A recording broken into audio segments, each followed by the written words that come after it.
Welcome back. You're watching World Talks, and I'm your host, Klaudia Czerwińska. Massive crowds rallied in Budapest on Saturday as Hungarian opposition activists came out in force to call for an end to Prime Minister Viktor Orbán's 15-year rule.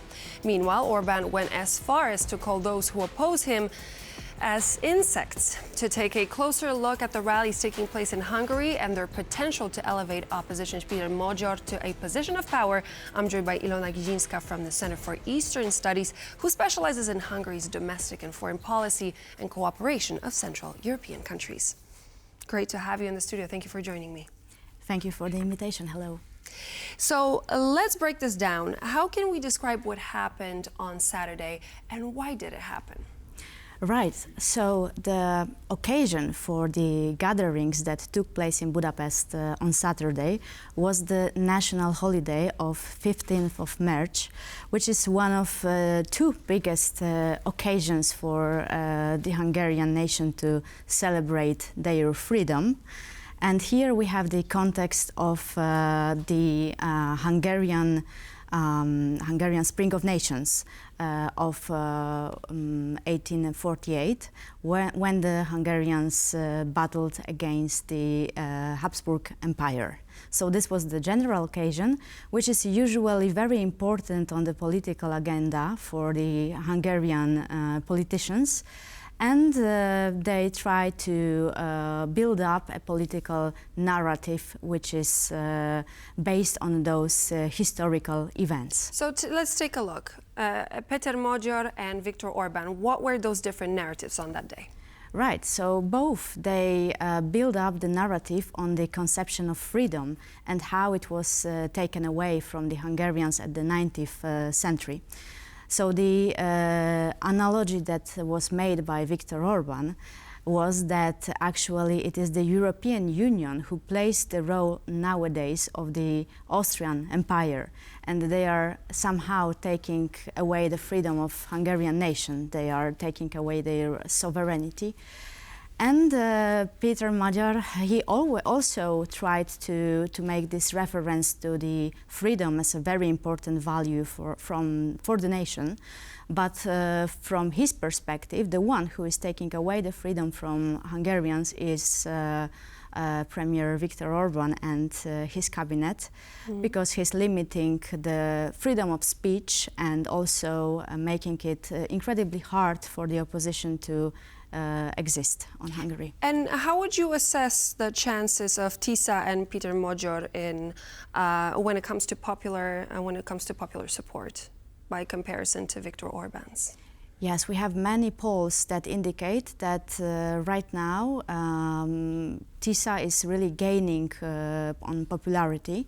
So some independent polls shows that this is about 5% advantage versus the ruling party Fidesz. But we still have to remember that the parliamentary elections will take place in 1 year. So there is a lot could change until that moment. Yes, still a lot of opportunities for the ruling party to change the system and make it to their favor. I mean, mostly the voting system. And also many challenges in front of Peter Magyar, who really needs to strengthen the structures of his political party, especially outside the capital. I would like to take a moment because Peter Magyar said he basically, during his Saturday speech, he compared Orbán to Emperor of Austria-Hungary in 1848, who out of fear locked himself in a castle. Is that some sort of a comparison that shows that Viktor Orbán starts to fear too? Well, we can observe many actions from the side of the government that indicate that they really try to do as much as they can to keep the power. So many decisions that affect the problems with the economy, they try to somehow defend the current system, and it is indeed visible that Viktor Orbán is starting to struggle and has reason to be afraid to stay in power. And we also heard that during Orban's 15 years in power, he's become one of the richest men in Europe. He also seems to have positioned people close to him and his family members in the positions of power. Meanwhile, Hungary remains on the poor side. Would you agree with this statement? When it comes to this, let's say, oligarchic system that the Orban's government was building, it is something that exists in Hungary since several years. So this is not a current situation, but rather an element of a very stable system. I wouldn't say that Viktor Orbán himself is such a wealthy man, but we all know that some members of his family are, so it all runs in the family, I would say. It's a very comfortable position to put yourself in, to wash your hands off of having money, but having your family members being wealthy and in power, isn't it? It is, and that's why they call it, analysts, but also Peter Magyar himself, a dynastic approach to money.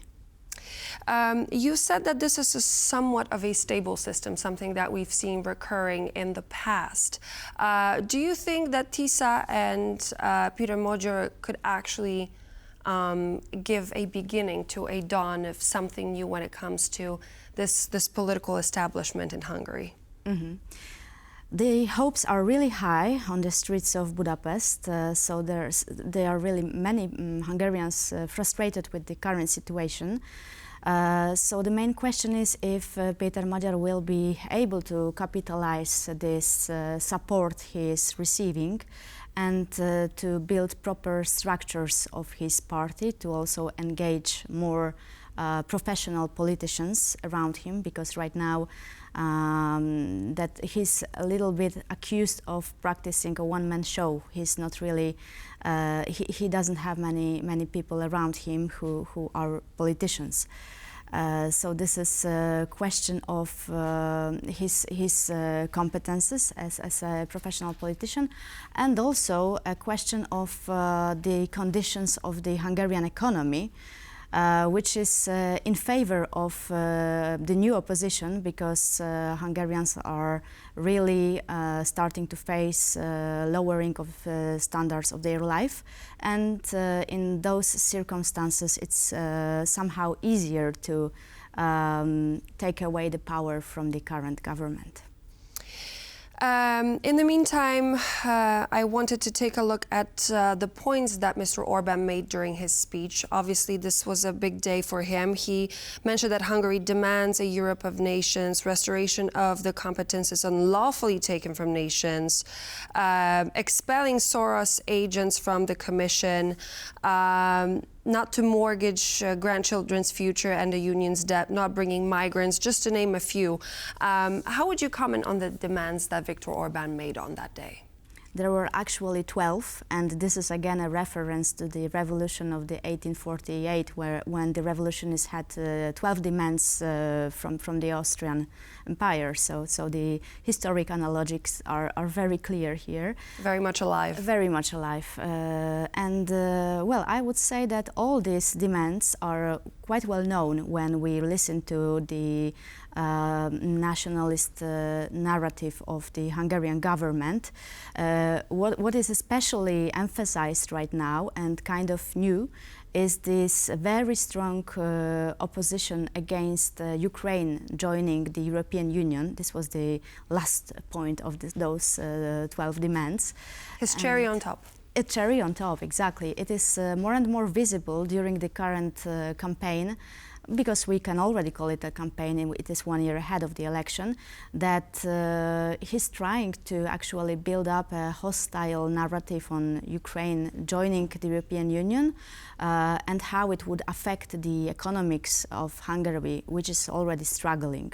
So actually this is a well-known technique of Viktor Orbán, because there is always a public enemy of the Hungarian society, and it seems that the Ukrainians joining the European Union are becoming one right now. You mentioned always a public enemy to Hungary, but it seems to be that Mr. Orbán is going way more domestic than we expected. Not often we do see a European leader who calls his opponents, those who stand in the opposition, as insects, and calls for their removal ahead of Easter holidays. This is a dangerous rhetoric which we have seen in the future, in fact. What does it signal about Mr. Orbán and how he feels at his position of power? He's very determined right now to really get rid of the opposition, the independent journalists and activists, members of some NGOs. So we can hear that this is strengthening this idea of getting rid of those people.